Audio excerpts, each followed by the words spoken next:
These two might weigh less than a stick of butter, but if you think size matters in the world of raptors, you haven't met these two. Welcome back to SMJ Falconry. Today we're going to talk about the undisputed chaos duo of our centre, Diego and Dottie.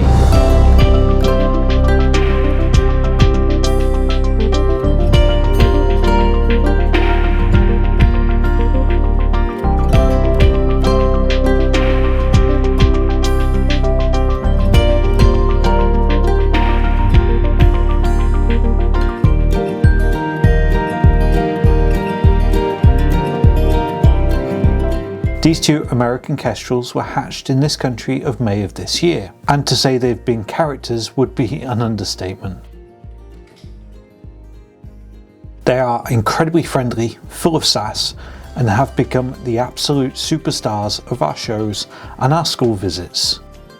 If you've seen our short form videos, you'll know exactly why thousands of people have fallen in love with them. They are gorgeous, charismatic, and completely fearless.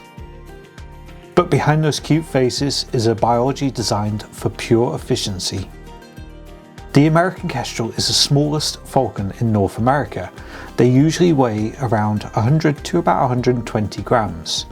This is literally the weight of a lemon or a small bar of soap. But don't let that fool you. If a peregrine falcon is a jet fighter, then the American Kestrel is a rally car. They are agile, fast, and packed full of attitude. You can actually tell Diego and Dottie apart quite easily. This species is sexually dimorphic. If you look at Diego, he has a stunning slate blue wings, whereas Dottie is slightly larger and has beautiful rusty brown barring all over. Now, American Kestrels actually have a hidden superpower. Did you know Kestrels can actually see ultraviolet light? In the wild, this allows them to track glowing urine trails of voles and mice in the grass. In the United States, American falcons actually use these tiny birds to hunt invasive starlings. They are actually capable of taking down prey the same size as themselves, and sometimes even bigger. We've actually seen this courage and feistiness firsthand.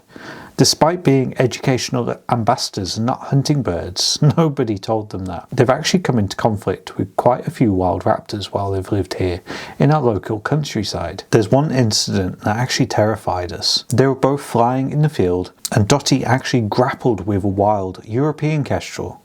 Now, remember, European Kestrels are much larger, in fact twice her size. But before we could actually react and save her, Diego swooped in. He dive bombed the wild Kestrel and chased it away, saving his sister. And that wasn't his boldest moment. Diego actually scared a wild sparrowhawk, which is even bigger, out of a tree. He saw a bird designed to eat birds like him and decided to bully it. And then even at just 6 weeks old, Dottie was harassed by crows and red kites and held her own before returning to the safety of the glove.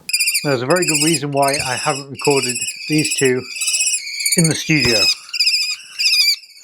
because as well as being very noisy, they literally get everywhere.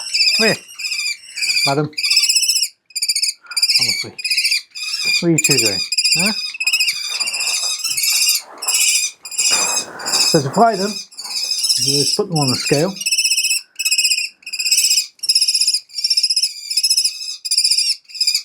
$108. Right, let's get him. Diego.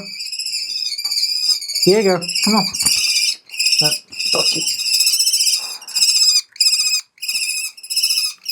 Right, I've got your weight.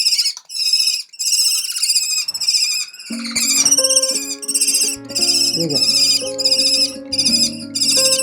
96 grams and 108 grams for her.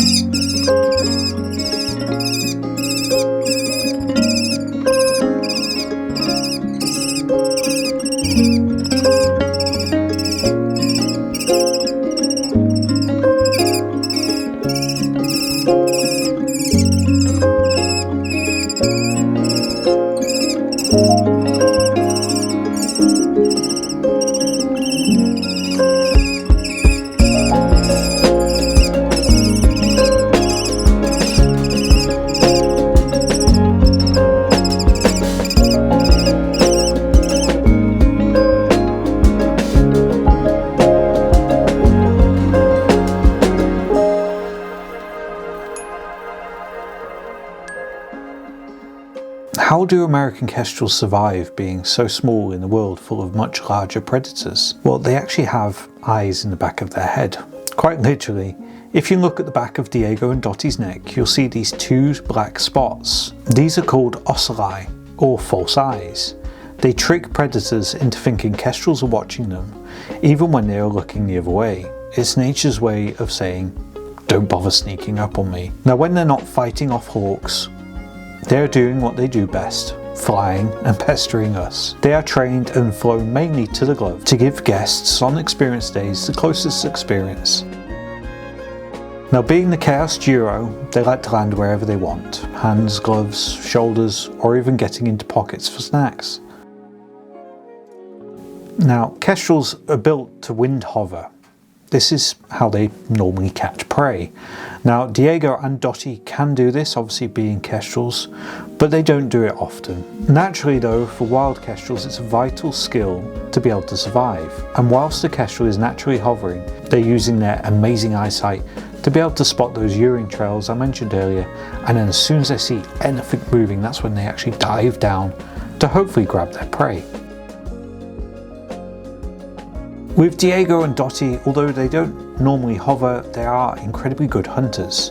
They use this skill for catching mainly dangerous prey, like worms, beetles, slugs, snails, grasshoppers, you name it. If it moves, they're after it. And it may not quite be the most dramatic prey. Seeing them pounce with the ferocity of a lion is actually hilarious. They are a joy to be around, and their bond as siblings is amazing to watch. But sadly, we are approaching a big change. As we head towards spring, hormones are going to kick in. In the wild, kestrels are quite solitary and territorial, and they don't actually care much about family reunions. If we kept them together, it would go one or two ways. They would actually breed, or that brother and sister bond would actually quickly turn into territorial rivalry. So for safety and happiness, they will soon be moved into separate aviaries. They will still be neighbours and they will still see each other during flying, but they will get their own bachelor and bachelorette pads. Diego and Dottie really are a perfect example of why we love birds of prey. They are small, they are feisty, they have more personality in one feather than most birds have in their whole body. If you'd like to meet the Chaos Duo in person, you can book an experience with us here at SMJ Falconry. Thanks for watching, and we'll see you in the next one.